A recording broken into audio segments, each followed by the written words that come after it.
বিএনপির প্রতি মাঠ বা নির্বাচনী পরিবেশ নিয়ন্ত্রণে নেয়ার বা রাখার যে অভিযোগগুলো আছে, কিভাবে কি বক্তব্য রাখবেন এই প্রশ্নের বা অভিযোগের বিপরীতে? আজকে আমন্ত্রিত অতিথির মধ্যে 4 জনই আগামী 12 তারিখে নির্বাচনে প্রতিদ্বন্দ্বিতা করতে যাচ্ছে।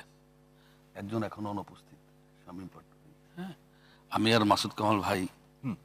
মাসুদ কামাল ভাই ইলেকশন না করলেও আমি জাতীয় সংসদ নির্বাচন করার সৌভাগ্য আমার হয়েছে। হয়তো নির্বাচিত হতে পারিনি, হয়ে নাই, ওয়াজ 31। এবং আমি 73 সন থেকে এই পর্যন্ত যত নির্বাচন হয়েছে, দিস ওয়ে দ্যাট ওয়ে, নির্বাচনের সাথে আমি জড়িত ছিলাম। অভিজ্ঞতা একেবারে নাই সে কথা আমি বলবো না। জি, আমি সম্মানিত 2 জনের আলোচকের কথা শুনছিলাম। আমি জন্মের পর একটা শব্দ শুনেছি, level playing field. Level playing ফিল্ডের মাপকাঠিটা কি, এটা আমার আগে জানা দরকার।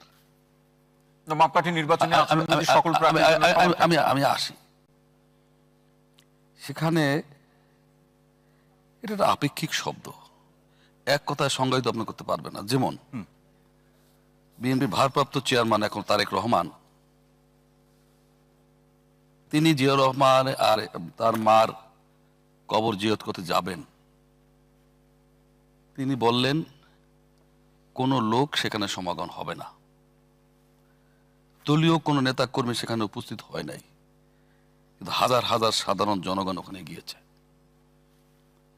তার সিকিউরিটির জন্য এই হাজার হাজার জনগণকে সামলাতে গিয়ে তার জন্য 50-60 জন পুলিশ দরকার।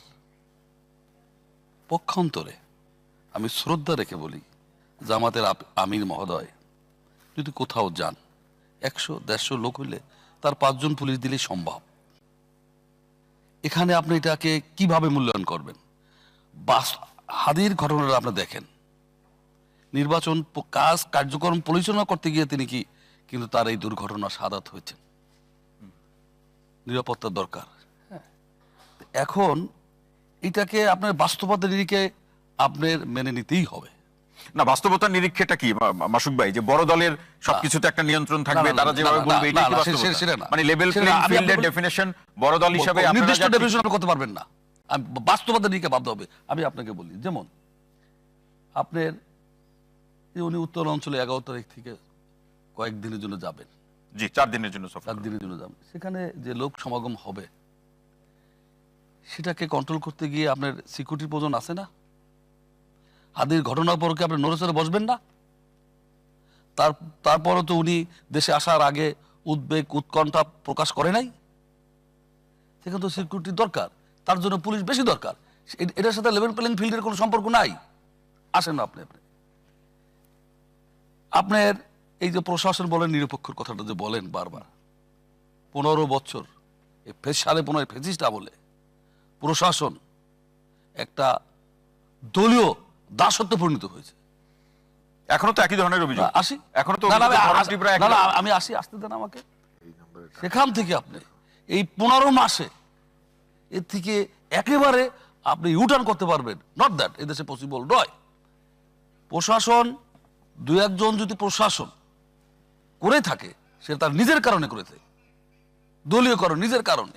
আমরা যেমন দেখেন, একটা নির্বাচনে লেফটেন্যান্ট কর্নেল আকবর সাহেব পার্লামেন্টে বলছিলেন, সব আপনারা নিয়ে যান, ইউনার ওসি আমাকে দেন, সব আপনারা নিয়ে যান।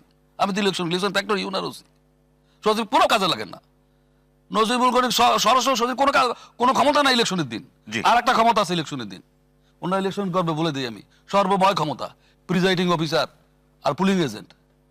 ওনারা যে পুলিং এজেন্ট নিয়োগ করবেন, প্রিজাইডিং অফিসার যদি লেখে ইলেকশনের দিন এখানে সুষ্ঠু নির্বাচন হয়েছে, কারো ক্ষমতা নাই, সেটা ইলেকশন কমিশনের ক্ষমতা নাই, এটাকে বলবে না যে সুষ্ঠু নির্বাচন হয় নাই। প্রিজাইডিং অফিসার যদি লেখে এখানে সুষ্ঠু নির্বাচন হয় নাই, যদি লিখিত একবার দিতে পারে, ওটা বাদ দেওয়ার ক্ষমতা নেই কারো।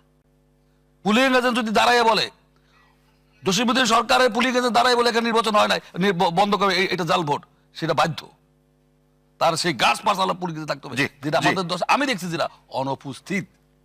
তখন আর প্রশাসনের কথা বলবেন, এই প্রশাসন আমাদের দেশে এই 15 মাসে আপনি যে চরিত্র হয়েছে 15.5 বছরে, এটাকে এই 15 মাসে একেবারে এটা একটা সময় লাগবে। আমূল পরিবর্তন করা যাবে না বলে সেটা